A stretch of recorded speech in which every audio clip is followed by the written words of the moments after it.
Okay, let's see.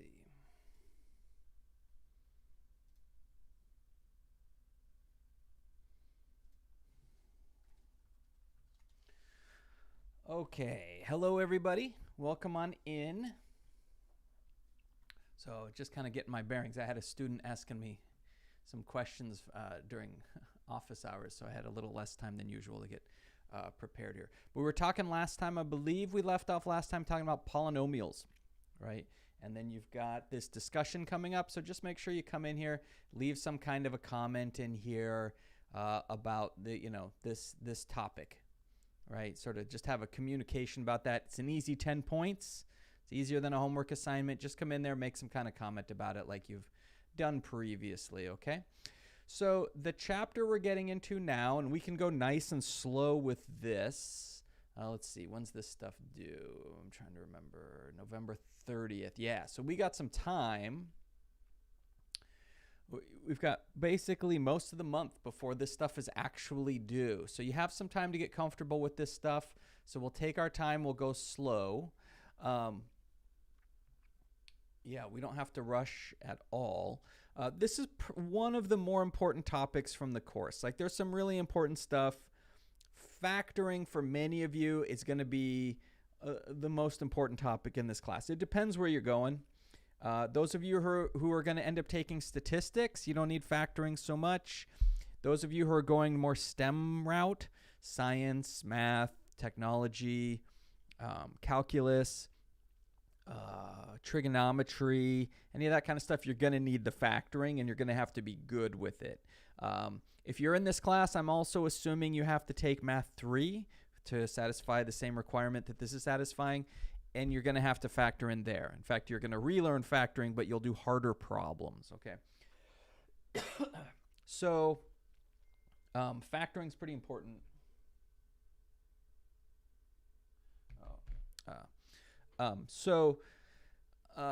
Get good at it. It's one of those things that it'll seem confusing at first, but it just gets fairly repetition. You get better with repetition. You just keep doing it, keep working on these problems. You'll get the hang of it, and you'll be surprised how fast you get if you practice these things. And honestly, there's a very strong correlation between how well people do in those future math classes, the ones I mentioned, college algebra, pre-calc, trigonometry, calculus, all those more or less sciencey type ones. The students who can factor well usually pass those classes. The students who can't factor well don't, right? Plus, like I say, you're going to have to do it next semester in Math 3. So we're going to take our time, go slow, try to answer the questions that we can. I know we're going to have a couple of holidays coming up. We probably should take a look at that. Excuse me. Where are we? Academic calendar. There we go. They keep moving where that thing is every few weeks. Let's see. The instructional calendar is, because we got some holidays coming up, right? So in the month of November, I think we missed 2. There we go. I think we missed 2 of our class meetings. So normally we would have, 1, 2, 3, 4, 5, 6, 7, 8, 9. We're only going to have 7. Because we miss a Thursday on the 11th. I don't remember what that holiday is specifically. 11/11, is that President's Day? Or I don't remember what that is. And then of course there's Thanksgiving, right down here. So that's 2 Thursdays we're going to miss this month. That's still plenty of time to get through the stuff we need to get through for the month. In fact, we'll probably finish up a little bit early and then be able to move over into that last chapter, which is kind of the most complicated chapter, that next one. So we can take our time and move through things. If there's any questions, let me know. Let's see. Where am I here? Okay, so let me show you where we're going with stuff. I think I kind of alluded to this last time, but let me just show you. That's from my last class. Let's do factoring. And also, if anyone has any questions about stuff, feel free to ask. We have, like I say, we have plenty of time to finish out this course. So if there's anything that people want to go over, feel free to let me know. So remember, here's an example of what we looked at last time. Say we had 2 polynomials especially binomials. We're going to do that a lot, and we wanted to multiply them. Let me move this over. Say 2x minus 1 and 3x plus 5. Right? So what we were doing last time was taking stuff like this and multiplying it out. So here's what we were doing. We were going, you do your FOIL. This would be an example of FOIL. So we'd get 6x squared from the first, the f part of the FOIL. From the outer, we'd get plus 10x. From the inner, I'd get minus 3x. And from the last, I'd get minus 5. So x squared plus 10x minus 3x minus 5. Is that right? Plus 10x minus 3x minus 5. Yep.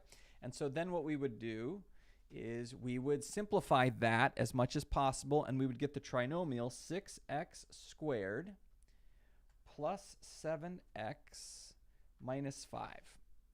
Right? Just combine the like terms in the middle, and it's giving us what we want. So this is an example. Here we go. This is an example of what we were doing last week. We would start with this, we would do the indicated product, and we would multiply it out and get our answer. So I want you to notice a couple things here between the top line and the bottom line. So this is what we would call factored form. How do I recognize factored form? Well, notice how this is written as a multiplication, right? There's a natural multiplication taking place between this polynomial and this polynomial. It's written as a product, right? And that makes sense because that was literally your instructions when you were doing those problems, was multiply these polynomials together. So obviously there's a multiplication implicit in the problem itself, right? Well, what about down here? Well, each term is now separated by a plus or minus. No multiplication like up here where we've implied that there should be multiplications taking place between these terms. Down here, that's not the case. We're saying here's a term, add it to this term, and then subtract this term. So the difference is the top line is written as a product. One polynomial times another polynomial, whereas the bottom is written in what we call standard form, which is where each term is separated by a plus or minus, and it's an order of decreasing exponent. Now, both of these forms can be very useful, but most of the time, factored form is the most useful. We want it in this form right here. Why? Because that product will allow us to do a lot of things like division, which can be really helpful. Down here, this can be a little harder to work with. There are a couple of times where you want to put things in standard form. Those of you who end up in a college algebra or a pre-calculus class, you'll do that. You'll have the factored form, and you'll gain a lot of information that way, but then you'll also multiply it out and put it in the standard form, and you'll gain some different information that way, okay? But usually, we like things in this factored form. Now, here's what's going to happen, is we're going to spend a couple of weeks learning about factoring, and you're going to get good at it, but also you're going to go, who cares? Like, he keeps saying factoring is important. I don't see it. I don't really see, who cares? Like, what's the big deal?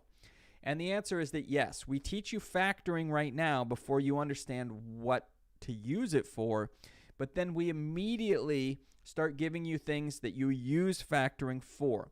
So the first thing we're going to do at the end of this chapter, after we've completed our factoring, the next section, the last section of this chapter, is about using factoring to solve equations. Okay, and that's really a lot of times what math people are trying to do is solve specific types of equations. So we're going to learn a new way to solve quadratic equations, that is second-degree polynomials. So it's a technique we didn't know before, but it uses factoring. We have to use factoring in order to do that, right? Later on, next semester, you'll learn another thing called the quadratic formula, which you can use instead of factoring for this particular case. Instead of using factoring to solve quadratic equations, you can use the quadratic formula to solve equations. But any of you who've run into the quadratic equation before know it's a pain. It's like way more effort than is necessary. If you get good with the factoring, that's way easier than to try to bring in the quadratic formula. Okay? So that's our goal. All last chapter was about getting these kinds of things in the first line and turning them into these things in the third line. What we're about to do is flip all that backwards, and we're going to start taking things in the third line and turning them into things in the first line. So when you start at the first line and move to the third line, that's called polynomial multiplication. When you start at the third line and move up to the first line, that is called factoring. Okay? And if you think about it, what is factoring? Like, what is that? What's that thing you keep saying? Well, you've done this. You've just done it with numbers. So remember when you were in your pre-algebra class or somewhere along the way, you learned to factor integers. So for instance, we could say the number 20, if we break it down as far as we can into primes, which is what we're doing here, but with polynomials, right? You'll hear the word primes actually come up. 20 is what, right? Do you remember making little factor trees where you'd start with the number 20 and then you'd break it down into like, you have choices, 4 times 5 or 2 times 10, and you keep breaking those numbers down until you get to all prime numbers in your tree. If you remember doing that, you were factoring, but you were factoring integers. So 20, if you break that down, you could say, okay, well, that's 4 times 5. 5's a prime, 4 isn't, so we break down 4 into 2 times 2. So 20 is 2 times 2 times 5. Right?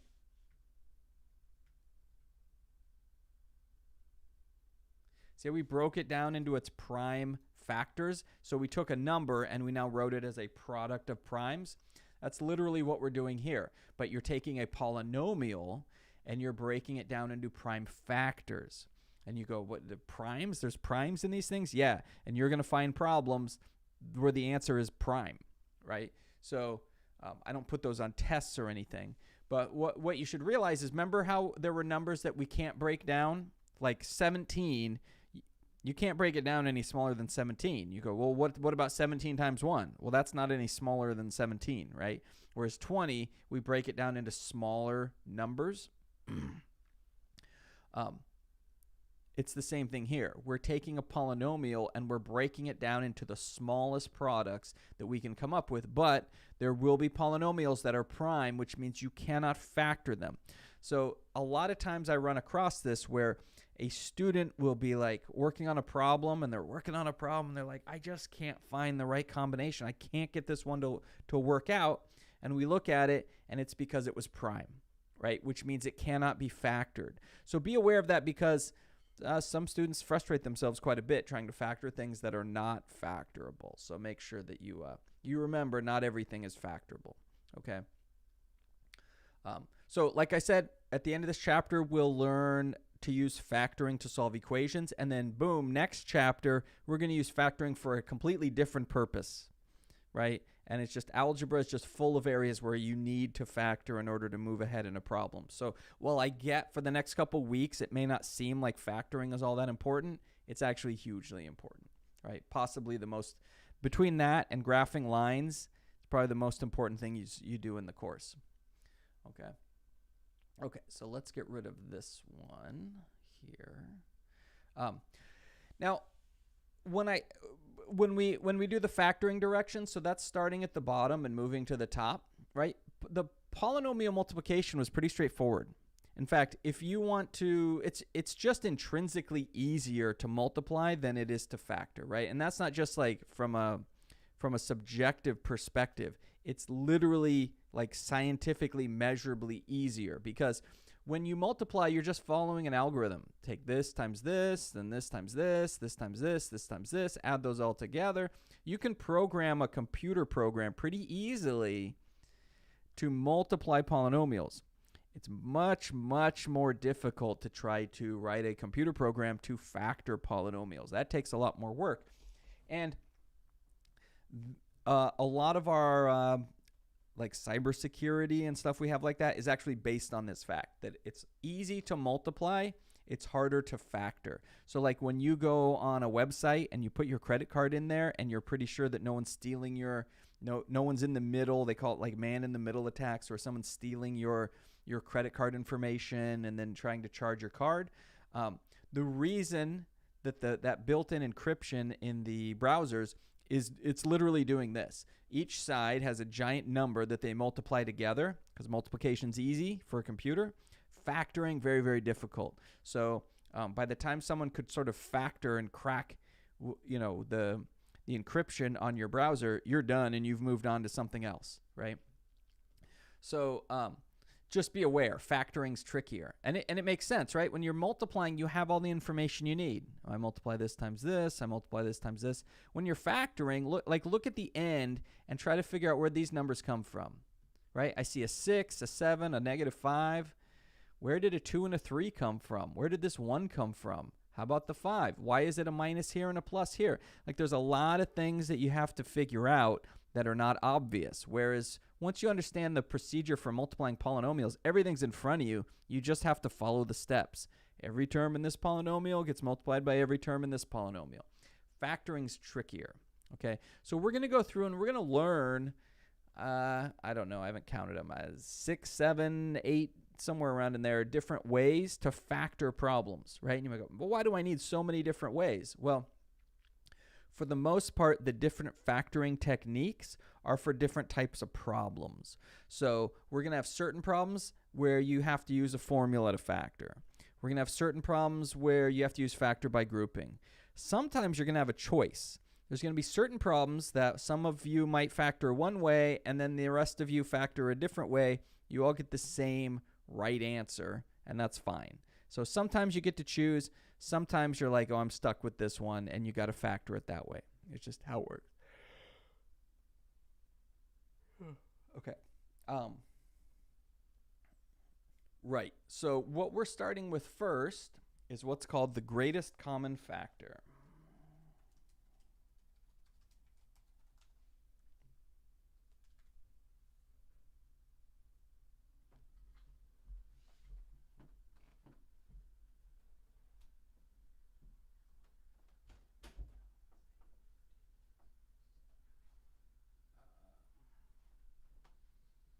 One second, I got to check something. I'll be right back.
Okay, sorry, it sounded like our puppy was getting into trouble, so I had to go check on him, but he's doing okay.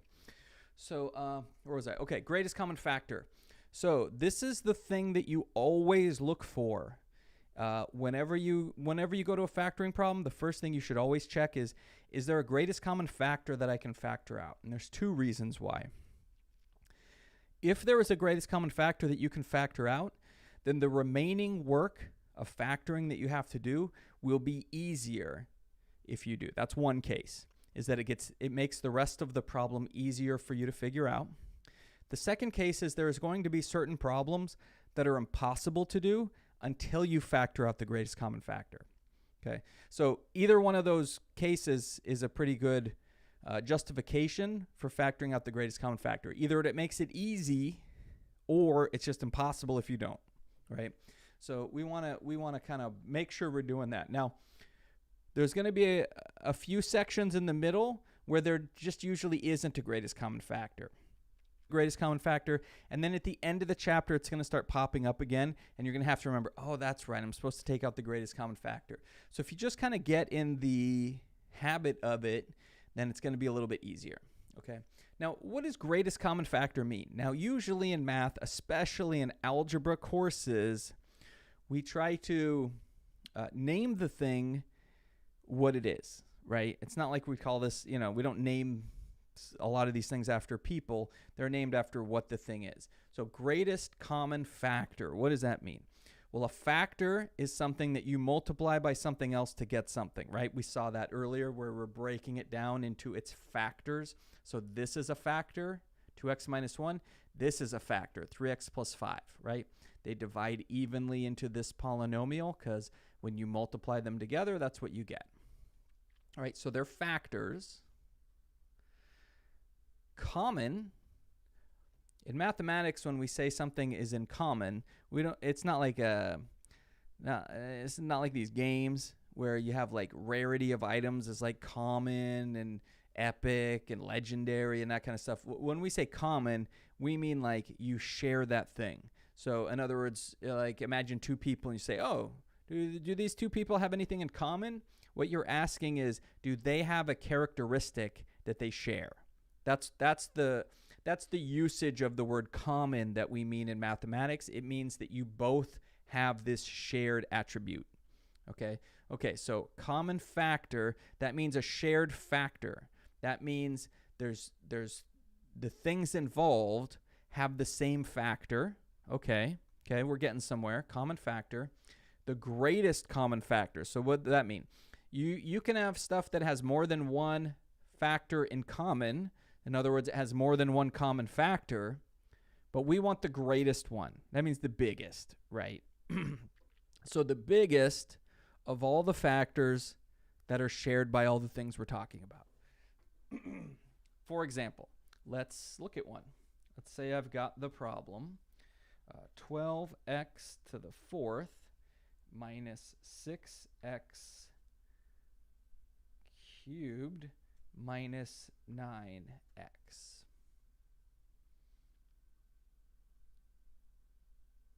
Okay, so, oops, let's make that a squared.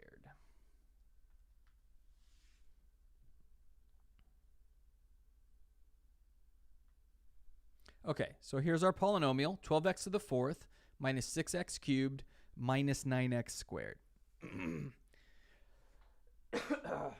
Excuse me. So I want to know the greatest common factor. So I'm looking for factors, that is things that divide evenly into these terms. I want things that are in common, and I want the biggest one.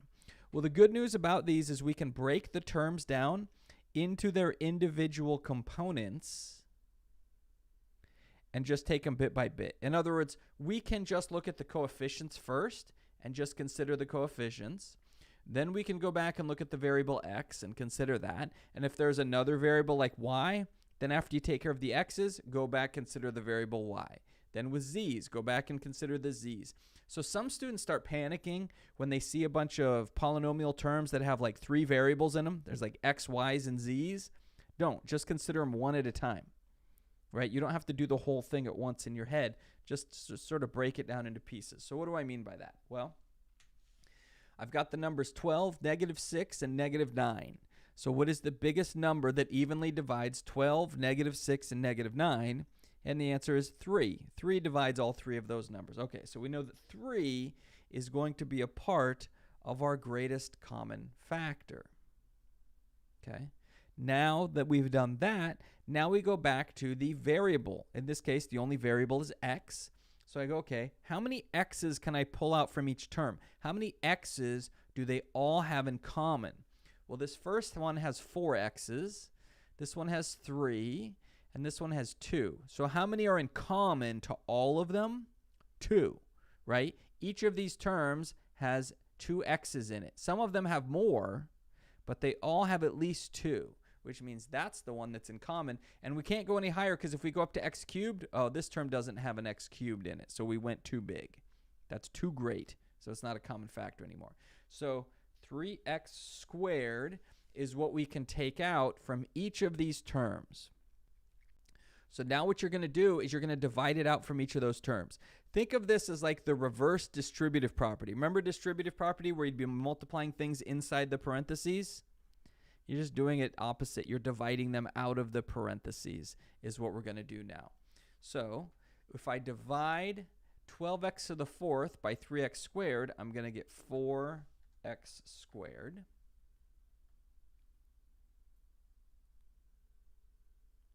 Okay, now we move to the next term, negative 6x cubed. If I divide negative 6 by 3, I get negative 2. Okay, negative 2. X cubed divided by x squared. Remember back to our rules of exponents? If you have x cubed over x squared, when you cancel them out, you'll be left with 1x on top. So that becomes 2x. All right, we got one more term. If I divide 3 from negative 9, I get negative 3. X squared divided by x squared is 1. So we're just left with the negative 3 here. So see how over here there's no products? They're all subtractions. But look over here, we have a product now. We have this thing times this thing. We have factored that. It's now written as a product. And I just made this problem up, so I don't know if this is,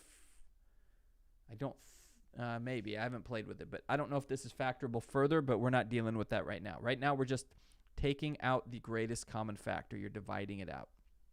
Like I say, reverse distributive property, which brings us to a really great thing about factoring, which is factoring can be difficult, especially when you're first learning it, but checking your work is really easy. And I highly encourage you to do this because it's probably going to save you time from having to re-earn those points inside the Delta Math.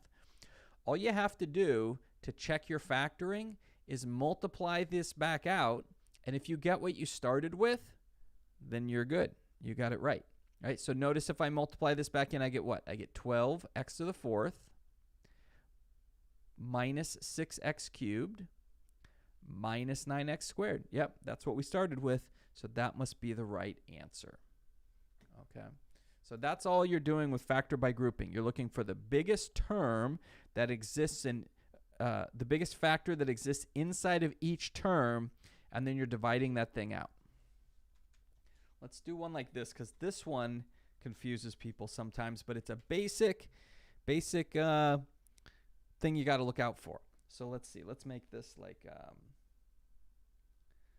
let's make this 20x to the 5th minus 16x cubed minus 4x. Okay, so there's my polynomial. So I want to, let's see, the x didn't show up. So I want to look at each of these terms and ask myself, what is the greatest common factor? What's the biggest factor that they all share? Let's see. So, well, 20, 16, and 4. The biggest number that divides all of those is 4. So we're going to have 4. All right, I've got an x to the 5th, an x cubed, and an x. So the biggest thing they have in common is x. And then we have to figure out what's left when you divide out the 4x. So 20x to the 5th divided by 4x is going to be 5x to the 4th, right? Then minus 4x squared. Now here's the part where people mess up. This is the whole reason that I'm showing you this example. When we factor a 4x out of the 4x, what are we left with? That's the question. And a lot of people get this right, but a fair number of people get it wrong. Well, people go, oh, well, I moved the 4x to the front so I can just I can cross it out and get rid of it. When you're doing stuff in math, you always want to use math terms, because if you're forcing yourself to use math terms, then you actually know what you're doing. If you just say, well, I moved that and got rid of it, well, moving something and getting rid of it is not really a mathematical operation. What we're doing, like I mentioned earlier, is we're dividing the 4x out. Well, what is negative 4x divided by 4x? It's negative 1, right? Something divided by itself is 1. If something divided by itself with the opposite sign is negative 1. So we end up with a negative 1 here. Should look like this, where you've got the negative 1. Now, Here's why I usually dock people a bunch of points when they do this, because that's an understandable mistake when you're first learning it, but they should have caught it. Why? Because if that -1's not there, when it looks like this, that's about to change. When it looks like this and you go, yeah, I wonder if I should check my work. Yeah, okay, I'm going to actually check my work this time. When you multiply this in, you get 20x to the 5th minus 16x to the 3rd. Oh, wait a minute. Where's my third term? I'm not getting that minus 4x back. Why not? Because your factoring's wrong. So it's really important that that -1 be there. Otherwise, your work will just be incorrect. Okay?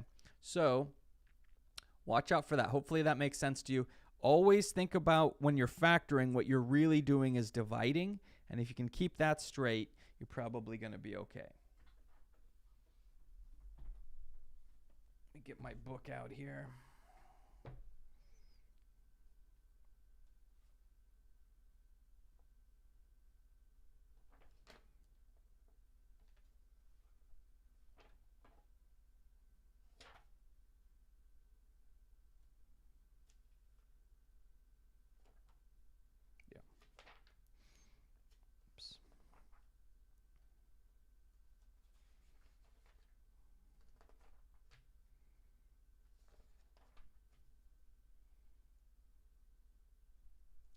So that's the basic idea. Let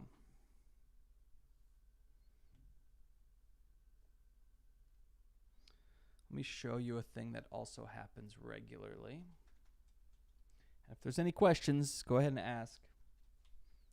Okay, so let's say we have one like this. Negative 32x to the 3rd minus 16x squared plus 8x. Now this one you can base on what you're doing. You have a choice, but you should at least be aware that it's a choice that you can make, because a lot of people just forget and then they're really close to having the right answer, but you know how it is in the delta math. If your answer's not right, it's not right, right? Close doesn't really help you, right? So I look at these numbers and go, okay, the biggest number that divides all these is 8. And if I want to factor out a variable, I factor out an x. But notice what happens. So here, I'm going to do what a lot of times what people do. So we would write this as, we'd have what? An 8x. And then we're left. So if I divide the first term by 8x, I get negative 4x squared. And then minus 2x plus 1. All right, let me see. Negative 32x cubed minus 16x squared plus 8x. Okay, so that's what we get. This can sometimes be a problem. This isn't necessarily wrong. Mathematically, it's correct. But we don't usually like, if we have a trinomial left, to start it with a negative. So a lot of times what you're going to want to do, again, it depends on the context of what you're working on. But if you're having trouble with a problem that starts with a negative, this is a thing to look for. Okay. So what we could do here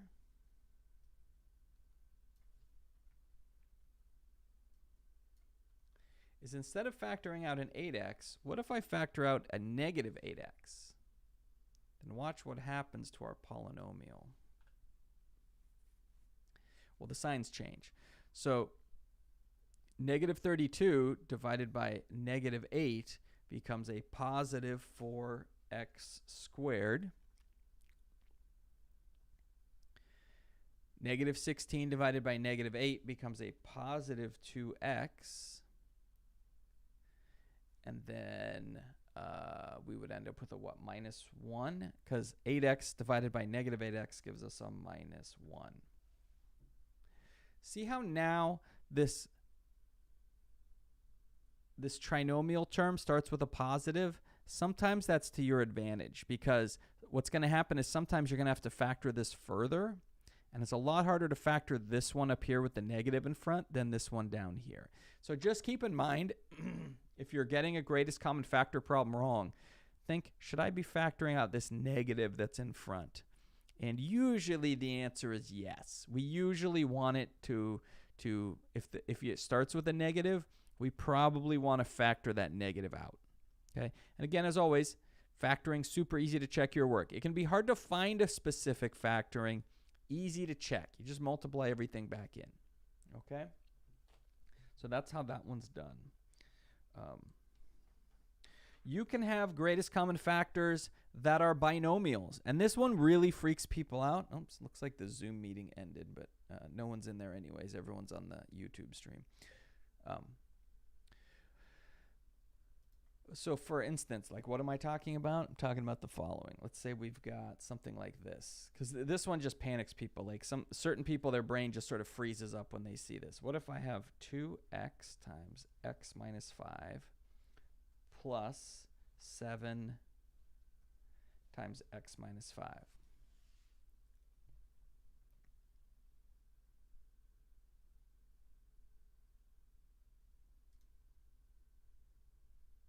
Okay, so I look at this and I go, well, sure looks like there's a common factor, right? They both have a factor of x minus 5.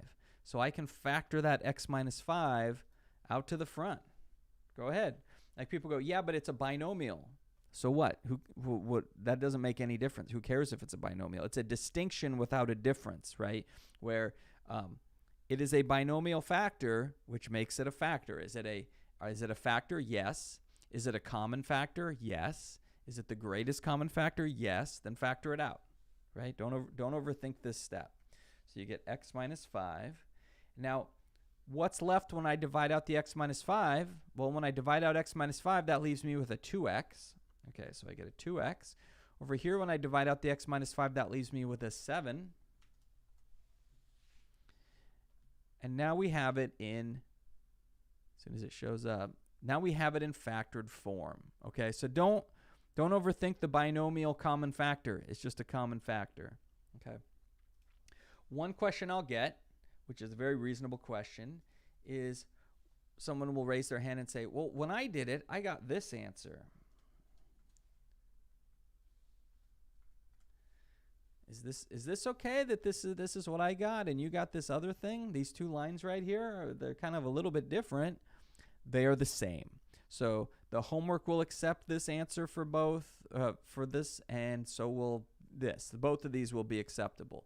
So why is that? Because sometimes when they're a little different, it's the same, and sometimes it's not. Notice that these are the same exact factors. 2x plus 7, 2x plus 7, x minus 5, x minus 5. They're just written in a different order. Well, this is where, remember in your earlier classes, like pre-algebra class, you had to learn what commutative meant and associative property and all that kind of stuff. This is why. The commutative property holds for multiplication. Just think about it. 4 times 5 is the same as 5 times 4, right? If you reverse the order of the operation, it's the same. Not the case with division or subtraction, right? 4 minus 5 is not the same as 5 minus 4. But with multiplication, they're the same, and the same holds for multiplication of polynomials. It doesn't matter if we do this factor first and then the other one. These are exactly the same. Okay. Now here's where it does matter, because then people say, well, I got this answer and you said it was the same thing. But that if it was written in a different order, that's okay. But this third line here, this one's not the same, right? Why is it different? Well, the signs are different. Oh, does that make a difference? Yes. Yes, it does. All you have to do, multiply this line out, then multiply this line out. You will not get the same polynomials. You will get a different polynomial. So the signs have to be in the right place. So while this answer is wrong, the first two are perfectly correct, because see how the plus is still in the 2x plus 7, the minus is still in the x minus 5? This is the one where the signs got messed up. So sometimes students will take me saying that when I say these two answers are the same, then they'll think anything with a 2x and a 5 in it, or a 2x and a 7 and an x and a 5 are the same, even if the signs are different. No, if you change the signs, then you have issues. Okay, you got problems. Let's see. I was going to just say something else and I forgot.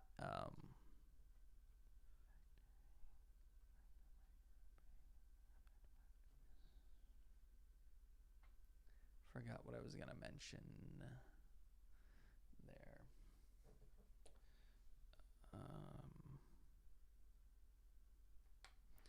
Right. So next time we're going to learn about factor by grouping. Factor by grouping is a great technique. Works well. Some people, there's a modification that I'll show you on factor by grouping, which actually allows you to do almost every problem in the chapter with factor by grouping. So that's, some students like that, because if you have one technique that you use for every single problem, you're going to get really good with that technique, right? So, you know, I always have like 2 or 3 students that want to do it that way, 2 students maybe, that want to do everything with factor by grouping. Most students don't love factor by grouping, so they kind of avoid it, but that means you have to be really good with all the different techniques. Now, I think you should learn all the different techniques anyways. It's just a matter of what's your level of comfort. Like I say, for some of you, if you're going into math and economics or stuff where you actually have to use mathematics, chemistry, physics, stuff like that, you'll want to know all the different methods for factoring anyways, because you're going to use it constantly throughout calculus, right? So it's going to come up that way. So I think we'll stop there with greatest common factor. We'll get into factor by grouping next time. In fact, let me put a bookmark here. Right at factor by grouping. We'll look at that. So, like I say, we get to kind of take our time here and not rush through factoring, and then have enough time to, you know, casually move through the last chapter without having to rush or move fast or anything like that. So, right. So I have office hours tomorrow. Oh, let's see. This was the, oh, right. That's this class. Okay. Sorry. I thought I had to do something, but that's my Math 3 class, not this one. So anyone who wants to stick around and ask me questions, you're welcome to hop into the Zoom meeting. Ask me whatever you like. Otherwise, start working through the homework. Let's see what we got here. There's a number of greatest common factor stuff. The stuff at the end, factor by grouping, that's what I'm going to talk about next time. So you could go through and you could do like these four right here, these first 4 objectives, and then you'll just be here at the factor by grouping. If you wanted to watch a video on factor by grouping, some of you probably could get through it and complete that if you wanted. Otherwise, just wait. We got plenty of time, right? This stuff's not due till November 30th, so we got time to get through it. And then we will advance with our factoring discussions as we go. Okay? So with that, thanks everybody. Going to shut down the YouTube stream. Hop into Zoom if you want to talk to me. Otherwise, I'll see you in a couple days. Thanks, everybody.